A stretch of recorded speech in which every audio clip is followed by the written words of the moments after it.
Welcome back. Former Botswana President Seretse Khama has been invited by the Dalai Lama to attend a ceremony marking his 60th year of exile in India. He's travelled to India via South Africa. Now, in an interview with SABC News anchor Seretse Khama, Khama thanked the South African government for affording him a safe passage on this trip to India. The conversation also covered a wide range of issues, including, amongst others, Khama's relationship with his successor, Dr. Seretse Masisi, the raid on his accountant's office, his thoughts on Zimbabwe and China, and of course the importance of this trip to India.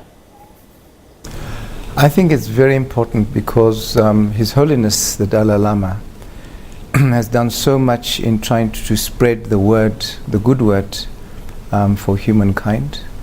His kindness, his compassion, promoting peace and unity where he can. So I think someone like that deserves a lot of support. For my part, when I was in office, we actually invited the Dalai Lama to visit Botswana. An initiative of theirs, the Mind and Life conference, which was held in Botswana, which he was going to attend. Unfortunately, he wasn't able to come at the last minute due to ill health.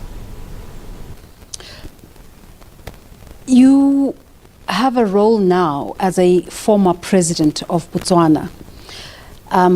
They say in politics a week is a long time, but it seems in Botswana it's just almost a year that we saw you standing side by side with President Seretse Masisi. And only in a few months' time now, we're hearing about you, reports of you reporting to the Bangwa to report that they're targeting your family, they want you gone away. What did you mean by that? Well, it's a bit of a long story. You know, when he was my vice president, I had no issues at all, to be honest. I chose him from amongst others who had more experience, more maturity than himself, because I thought as well, because, you know, you have to be conscious, even though it was never really an issue in Botswana, what we would call the north-south divide. We've always been able to, you know, ignore such issues. But one didn't want to perpetuate any kind of impression or feeling that the leadership of the country is the prerogative of one geographical side of the country and not the other. So that was one of the reasons why I thought I should bring him in as my vice president. Despite the fact that I knew later on, having done that appointment, there were those, of course, who were not happy. But I just looked upon it as anything else. You know, you could ask anybody, even in your own country, who do you think should be vice president, who should be this minister or that minister? It's always debate around it. And you'll have, you know, you'll ask 100 people, you'll have 100 different opinions. So you've got to go with someone who you think would do the job, would be the best suited for the job. And that's what I did. But regrettably and very unfortunately, since that time, I've come to realize that maybe I had misjudged. And now we have a situation where there's a bit of a standoff between himself and myself. Is it true that you're not talking? When we meet, which is very rarely, we will of course talk. But otherwise, we just go our own ways. Mm-hmm. I have had to put up with being deliberate attempts to be isolated by the government, whether it's for national events or you know, even like on this trip, going to the Dalai Lama to visit this, to go to India for this 60th anniversary. The government said they were not going to facilitate the trip in any way. And yet they are supposed to give me funding. That's a provision for one of my benefits. So that's something which I'm taking up legally. Unfortunately, I have to do that. They instructed our embassies through the countries I'll be passing through not to provide me any protocol assistance. And I'm very grateful here in South Africa that I have been provided that assistance. And also that yesterday the security team who are charged with my protection were instructed not to accompany me on this trip as well. So those are the kind of things which we are putting up with at the moment. What's the basis of this animosity? You talk about these instructions that have been given to embassies, but we hear as well that local media has been instructed not to cover your events. Is that true? Not local media, the government media. Because what was happening for the first couple of months, I decided that I was going to continue with my engagement with outreach programs, because I felt it's very importantly, and when I was in office, I used to I consider myself a humanist and a conservationist. And I care very much about the welfare of people, the environment, and all forms of wildlife.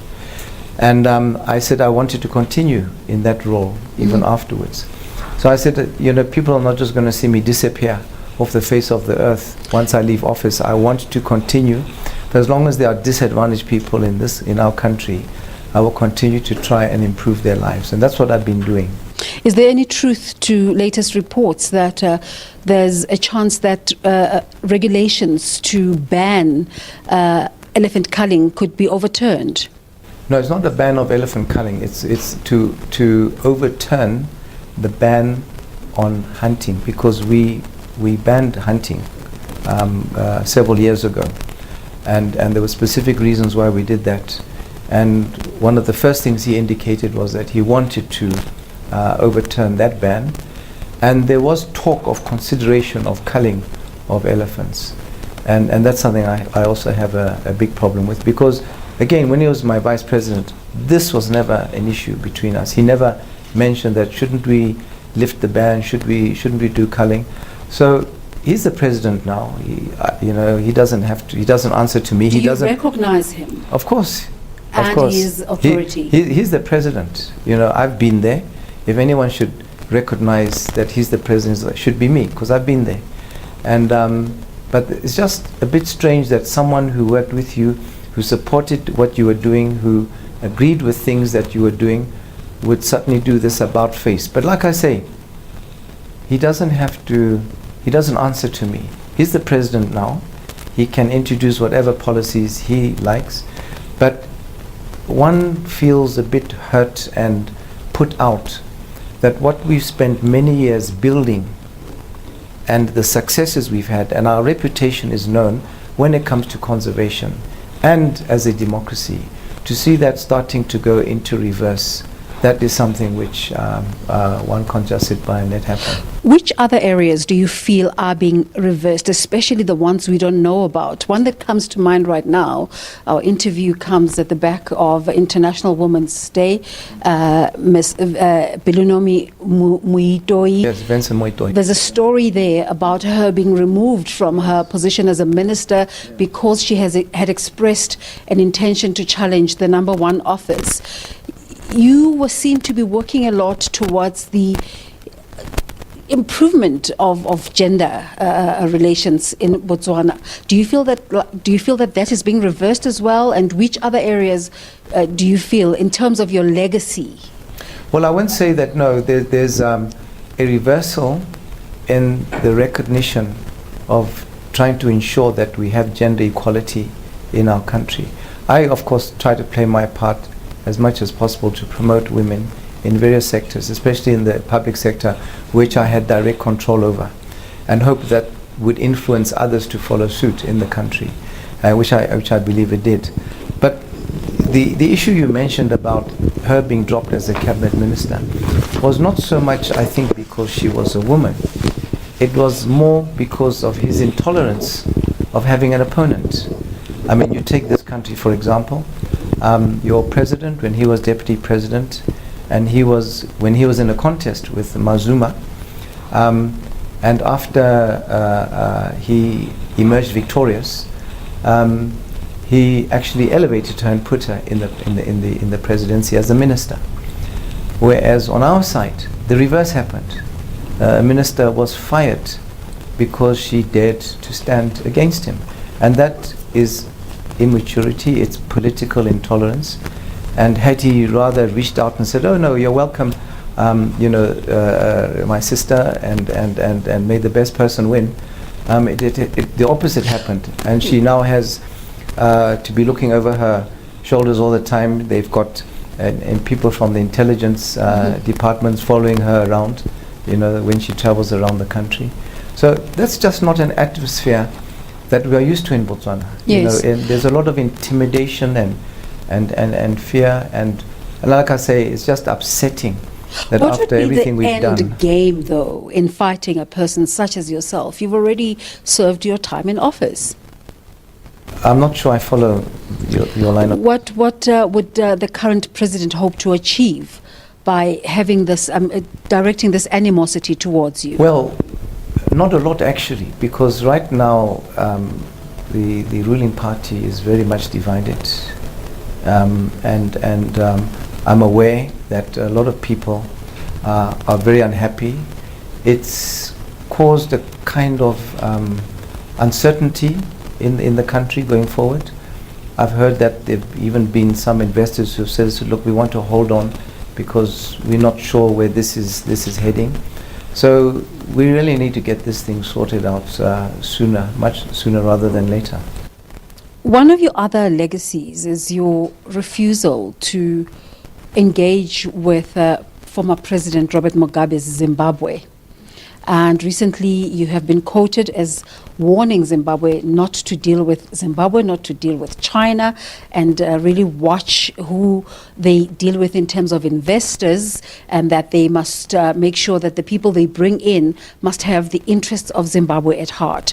What are your thoughts about the kind of financial assistance that Botswana is meting out to Zimbabwe? Well, let me just start with what you attribute to having been my words about Zimbabwe-China relations. Just to say that, no, that didn't come from me. I don't know where you would have got that from. But certainly the extension of assistance to Zimbabwe is something that I even did during my term in office.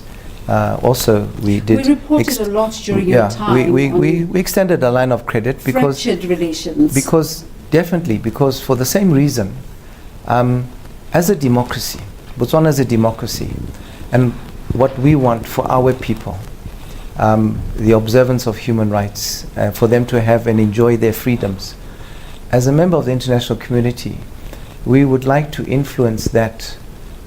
For other nations where there's a deficit in democracy. And so right on our doorstep we had President Mugabe, who was flying in the face of democracy. And yes, I knew I took flack for standing out on the continent and pointing this out. Criticism of Bashir, you know, of Sudan, and our support for the International Criminal Court and so on. But I just said I could sleep much better at night, yes, knowing that I had stood up for those principles. And so it wasn't that we had, even it might have been a fractured relationship, but we did have a relationship. We continued having a relationship with Zimbabwe, because the relationship isn't just between two people, the presidents, it's between two peoples. So as much as those things may have happened, we used to try and help out Zimbabwe when they went through difficulties. What are your thoughts about the reported enthusiasm of countries like China to suddenly come into Botswana and do business with the country? You know, that's a very good question, because it's something that I felt quite strongly about. China, as we know now today, is the second biggest economy in the world. And countries would be falling over themselves, tripping over themselves to get China to invest in their countries. But at what cost? If there's going to be investment, it must be a win-win situation. We don't want to have a situation where now China comes in and then they literally, because ours is a small economy, we have a small population, and the way they do things... A significant economy. Yes. But the way they do things would be always to try and bring in companies and bring in an entire workforce, labor force. And I've always said, it's not my role to create employment for Chinese. My role is to create employment for Botswana at the time. So we have to handle this very carefully. Plus the second issue was the quality of the work that they delivered. And it was not of a good quality. And that was another problem I had. There was also the accompanying problem of corruption with nationals. I'm not generalizing, but there was a lot that tendency of corruption. And then when you look at China as a country, it's not a democracy, which is what we are. And so why hobnob? I had a couple of invitations for state visits to China, and I declined them because I just say, how do you hobnob with a leader and the present leader who himself seems to have rolling back as well on democracy in that country, and they've got a very bad human rights record. They are trying to illegally claim territory in the South China Sea, and they are oppressing religious freedom in their countries. The Muslim population, the Uyghurs, you've heard about the sort of centers that they are confined in for re-education or whatever it happens to be. So what is the solution then? Do we just completely not deal with China, or do you create a conducive environment? One would like to, but I think it's going to be very difficult because there's no doubt they have set themselves an agenda which they are following through. And I don't think they're going to be diverted by that agenda. And certainly a small country like Botswana is probably not going to have much impact. It needs many. I mean, if you look at, when we were talking earlier on about wildlife, you look how long the ivory trade, the illegal wildlife trade was mushrooming in Africa. And China was one of the biggest markets for that trade. And this was doing a lot of harm to countries on the continent. But look how many years it took before China finally said they were going to do away with themselves being a market. But by then, the continent had lost already so many elephants and had really undermined. So my giving you that as an example is that China is going to continue to do what it thinks is best for China. And the rest of us, there will be nice words given that no, they are trying to develop the continent and Africa and so on. But I can tell you that when I did discuss this with others who I won't mention, they also have come to realize that it was not the sort of silver lining that they expected in dealing with China. So you just have to be very careful. And also, it's also important always, as much as it may be attractive to get loans, interest-free loans and grants and everything from a country like that, you don't put all your eggs in one basket economically. You must diversify your markets, because one day when China does run into problems economically as it is now, it's going to pull everyone down with it who have all rushed over there and as a sort of a major investor in their economies. How are the disagreements between yourselves and President Musisi affecting the Botswana Democratic Party, and by extension the Southern African Development, the SADC? Their main office is headquartered in Botswana. So by extension, how is that affecting those relations? No, I think it has no effect on SADC at the moment. But certainly the party is going through some difficult times as a result of this. And that's why it needs to be resolved sooner rather than later, because we have elections later this year. And we also have an elective Congress in about a month's time, where he'll be the first president to actually be challenged. And the reason, like I said earlier on, he's being challenged is because it's felt that he's not doing a good enough job, and being challenged by the former minister, Vincent Moitoi. So yes, going into that, we see a lot of things going on which really show our unity, and therefore our success at the elections being threatened. Is there a crisis in Botswana? No, I wouldn't call it a crisis. But over time, it could lead to that. But I'm confident that the foundation that has been laid for our country, the years of solid good governance and democracy, and also the culture and character of the Botswana people, will see us over this what I would say is a temporary glitch in our history. Moving from, and just finally, just moving from the country to the individual, we've just heard reports that your accountant's offices were raided, and there are chances that you could be investigated for tax evasion. How are you holding up individually, and how do you hope to fight these battles? You know, my accountant's offices were raided, but they weren't raided because of me, because he has many other clients. So they were actually targeting other people, because the search warrant actually indicated the people or the companies they were looking for, and I wasn't part of that. But in the kind of atmosphere that exists now, the kind of raids, you know, when you talk about tax evasion, well, I just want to say, and you'd expect me to say it, but I have never ever avoided taxes. And I'm glad you mentioned that I have an accountant, because he's the one responsible for making sure that I file my tax returns on time and properly as per the law requires. So that I've done religiously year on year. But what is very, very disturbing was that someone else was arrested, the former head of intelligence, as soon as he and his family arrived back from overseas. A big high-profile arrest at the instructions. Yes, we saw that in the news. You saw that, yeah. And on his instructions. And they've been to his house on several occasions. And up to today, this is now, what, 2 months since that high-profile raid in front, and the media were invited to witness it at an international airport. And what did it turn up? Nothing.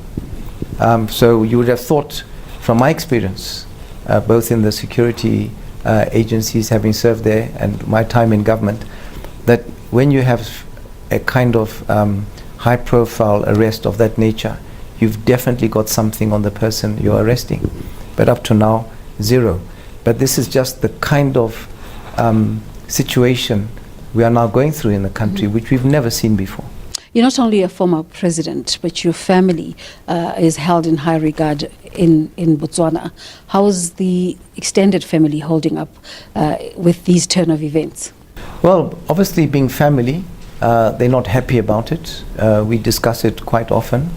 But you know, I'm not really concerned about myself and the family. I'm concerned about the country.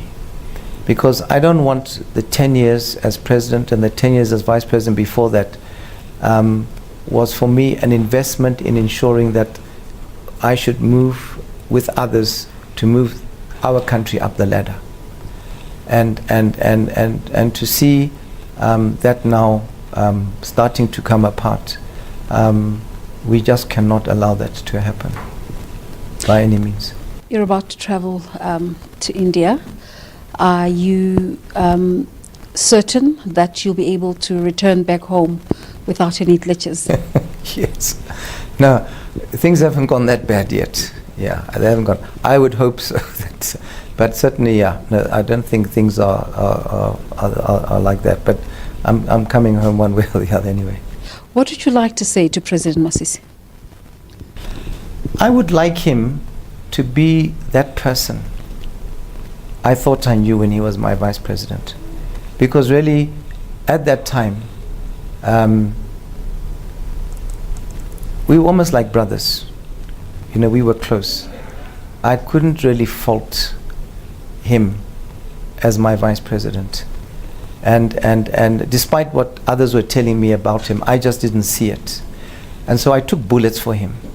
I supported him, you know, with all his career-enhancing ambitions, you know, especially for the chairmanship of the party and so on. And even when there was a mini cabinet revolt about him, you know, I stood by him. But he had a nature, a character, which I just felt very close to and part of. And so what I'm seeing now is a totally different person than the one I knew. And if he could just, so obviously I think he has it in him. Even if it was an act, please could he bring back that act again, so that, you know, the country can move forward and be the reputation, enjoy the reputation it's always had over his and my predecessor's time. Do you think there's anything you could have done to bring about this turn of events, or in any way could you have prevented it from becoming this way? You have been blamed of sometimes bullying him.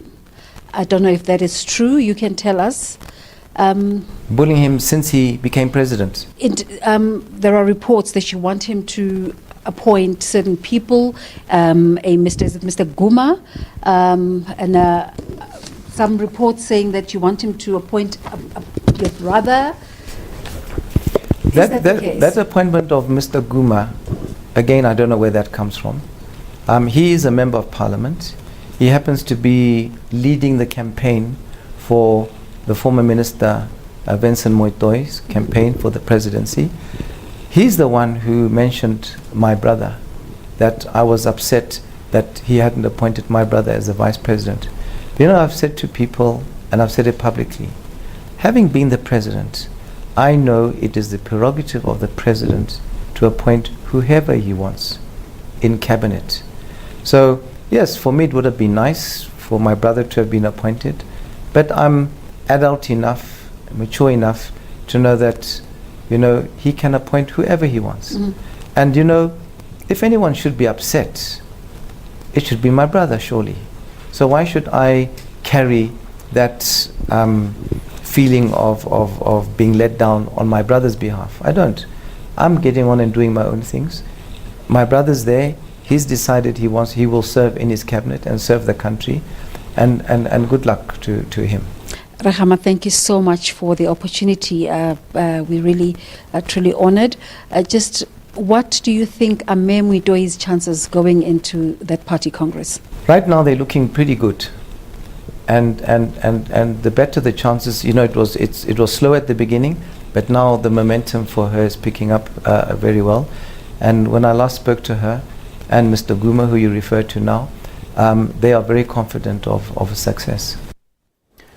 Former Botswana President Ian Khama there unpacking the animosity, or the reported animosity between himself and his successor, the incumbent president, Seretse Khama, speaking to my colleague Desiree Chauke a couple of days ago. Well, we'll have more sports news after the break.